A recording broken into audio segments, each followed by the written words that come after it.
This video, I will explain the derivation of Marshallian demand function in case of quasi-linear utility function. So, a quasi-linear utility function is a utility function which is a linear in some variable and non-linear in another. For example, consider the case of two goods and the utility function in which the utility is linear in x2 but not linear in x1. So one example can be log x1 plus x2 where the utility is linear in x2 but not in x1.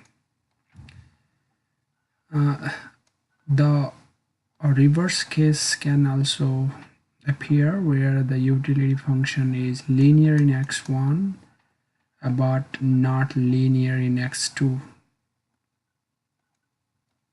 One example can be x1 plus square root of x2. So the special case about the quasi-linear utility function is that indifference curves in this case are somewhat strange. So for this we will consider two examples here. The first example is about a utility function which is linear in x1. So let us consider a utility function given by x1 plus 2 times square root of x2. So this utility function is a linear in x1 but not linear in x2. Now let us calculate the marginal rate of substitution in order to know how the indifference curve will look like in this case. So the marginal rate of substitution is marginal utility of x1 divided by marginal utility of x2. So this is 1 over, so this is 2 times 1 over 2 square root of x2. So this is the square root of x2. So in this case, the marginal rate of substitution is simply square root of x2. So this shows that the marginal rate of substitution does not depend on x1. And as x2 increases, marginal rate of substitution increases, and as x2 falls, marginal rate of substitution falls. So the indifference curve in this case will look like, so this is x1, so this is x2. So the indifference curve will look like this, steeper. So this is indifference curve 1, this is indifference curve 2. So as x2 rises, the marginal rate of substitution is, as x2 rises, marginal rate of substitution rises. So one important characteristics of this type of utility function is that if we keep the value of x2 fixed,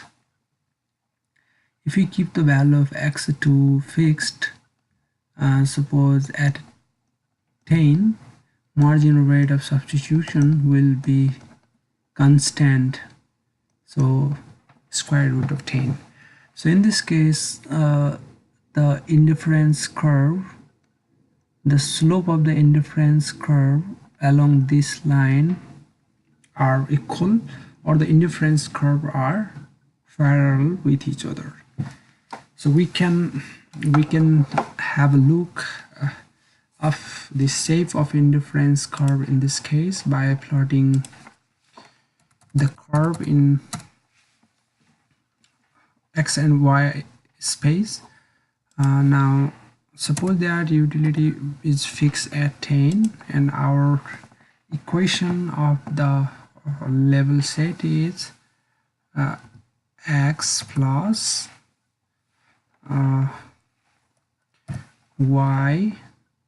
x plus 2y times 2y to the power 1 over 2. So this is the equation of the utility function, and we have fixed the value of utility at 10. So the indifference curve would look like this. So if we increase the utility level to 15, it will shift outwards along any horizontal line. So let us increase utility to 20, 25. It will shift rightwards along any horizontal line. Now in order to derive the demand curve, let us equate the marginal rate of substitution with the price ratio. So the marginal rate of substitution, marginal rate of substitution in this case is square root of x2, and by equating the marginal rate of substitution with the price ratio, we get square root of x2 is p1 over p2. This gives us the Marshallian demand function for the commodity x2 as p1 square over p2 square. So one special feature of this demand function is that there is no income effect or wealth effect. Means if income increases or wealth increases, the demand for x2 remains unchanged. So now from budget constraint p1x1 plus p2x2 equals to total wealth, we can derive the Marshallian demand function for x1. So this is p1x1 plus p2 times we substitute the value of x2 from here. P1 square times p2 square equals to w. So 1 p2 cancels, and this gives us x1 p1 x1 equals w minus p1 square over p2, or x1 is w over p1 minus p1 over p2. So this is the demand function for first commodity, and there is wealth effect. And this demand function is valid so long as w over p1 is greater than p1 over p2. So to summarize, the demand function for x1 and x2 in this case are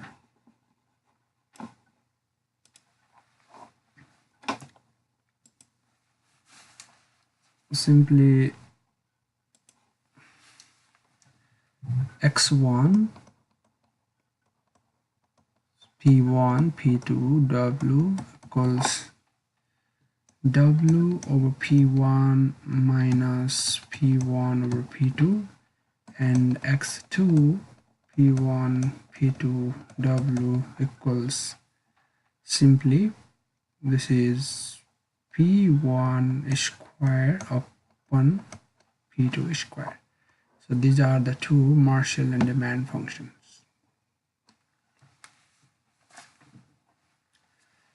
Now let us consider another example, which is the utility function x1 x2, which is linear in x2, that is log x1 plus x2. So in this Yes, the marginal rate of substitution, MRS, is simply the marginal utility of x1 over marginal utility of x2, which is 1 over x1 divided by 1. So this is 1 over x1. So the marginal rate of substitution is here 1 over x1. Again, the marginal rate of substitution does not depend on x2. And another feature is that as x1 increases, marginal rate of substitution falls. So in the indifference curve in this case would look like, this is x1, this is x2. They would look like almost horizontal lines, almost horizontal, like this one. So this is IC1, this is IC2. So to know about the exact shape of the indifference curve, let us plot some level sets. Let us fix the utility at 10 log x plus y. So this is the indifference curve in this case. So if we reduce its value to 4, it will shift downwards. If we increase the value of utility, it will shift upwards. But anyway, the shape of the indifference curve will be almost horizontal.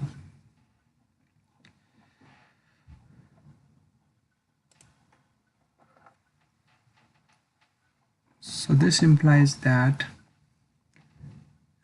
if we fix x1, the marginal rate of substitution will be a constant number. For example, if we fix x1 at 5, the marginal rate of substitution will be constant.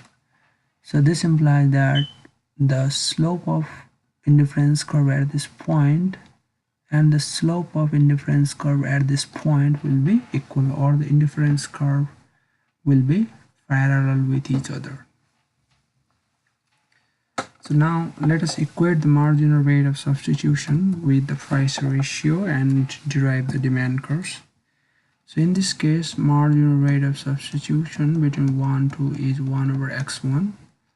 So marginal rate of substitution equals price ratio. This implies that 1 over x1 equals the price ratio. This gives x1 equals p2 over p1. So this is the Marshallian demand function for the x1 commodity. Now from the budget constraint, p1x1 plus p2x2 equals wealth, this gives us the Marshallian demand for x2. So this is p1 times x1 is p2 over p1 plus p2 x2 equals to wealth. So p1 gets cancelled and this becomes p2 x2 equals w minus p2, or x2 equals w over p2 minus 1. So this is the Marshallian demand function for the second commodity, and this is valid so long as w over p2 is greater than 1. So now to summarize, the demand function for the two commodities are, the demand function for the two commodities are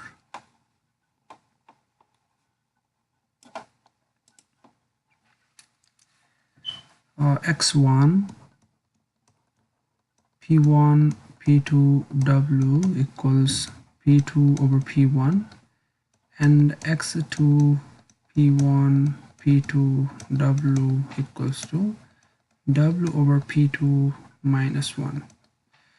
So again we can see that there is no wealth effect in x1, whereas there is wealth effect in x2. So it follows that in a quasi-linear utility function, u x1 x2 equals a function of x1 plus x2. So if the quasi-linear utility function is linear in x1, there is no wealth effect. If it is non-linear in x1, there is no wealth effect in x1, whereas if it is